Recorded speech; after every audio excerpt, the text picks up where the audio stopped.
Hello, business owners and leadership teams.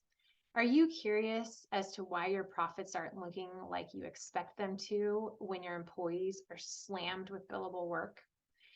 This is a really good exercise to analyze your billable rate on the job. So, what I like to do is when this situation occurs or when we're about to offer a new employee package, I like to go through this process with my clients. So what we like to start with is the salary. So the annualized salary is here. Now we can adjust this up or down depending on billable rate or tier. Also for the new employee onboarding, we can do an exercise that kind of gets us where we want to, but we're going to start with the salary. Then we take into consideration all the taxes. Then we start going line by line benefits like medical, 401k, additional bonuses at the end of the year, picnics, parties, ongoing education. There can be more than this or less than this, but we want to make sure that we're capturing all the costs associated to having this employee or this tier of employee. A thing that you will want someone to come alongside you, a CFO like from Breakaway, to understand is your general burden of overhead. So this is definitely an art and not a science. That's why we love coming along business owners to understand these numbers and try and get the correct numbers in here to do this sort of analysis. So don't feel like you have to do this alone, but it is a good exercise to understand your billable rates.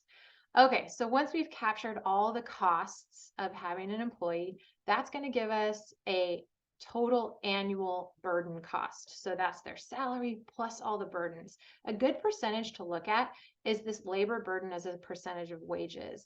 I like to keep it about 48%. So we might want to go back and kind of tweak benefits and really see this employee or tier of employee on a trajectory, because where we hire them is not where they will be, the rates and salary there will be in about 5 years. So we want to make sure that we're leaving room for growth and appreciation as they like tenure with your company. All right, so this is all looking fine. Then we're going to do an hour analysis. So we're going to assume that this employee is 40 hours a week. That's 22,080 hours per year. A really great exercise to go through with your leadership team and your HR professional is PTO, sick, and holidays.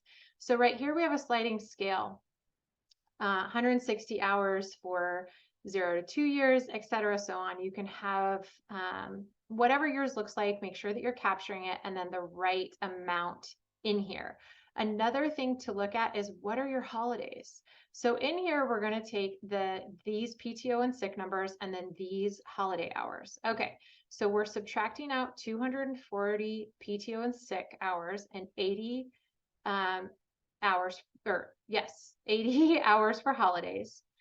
Now, this percentage of billable time is another art and not a science. This you can analyze by going through your time tracking and seeing of the total hours that your employees work in this tier of service, what percentage of those are passed through or billable to clients. So we're going to assume that this particular tier or employee is billing 65%.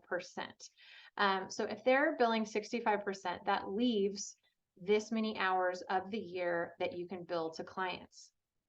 The cost per billable hour. Now we've gotten down to what this employee costs us on a per hour basis that we need to hit to just cover the basics, right?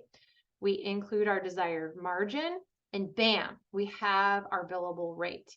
Now, there's many dials to turn in this. We've talked about benefits. We've talked about salary. We've talked about hours. There's an even desired margin, understanding the overhead burden. So make sure if you're doing this analysis, feel free to reach out to us for assistance on understanding and putting this together so that it can be really helpful to your team and you will immediately see benefits to your bottom line. All right, thanks guys.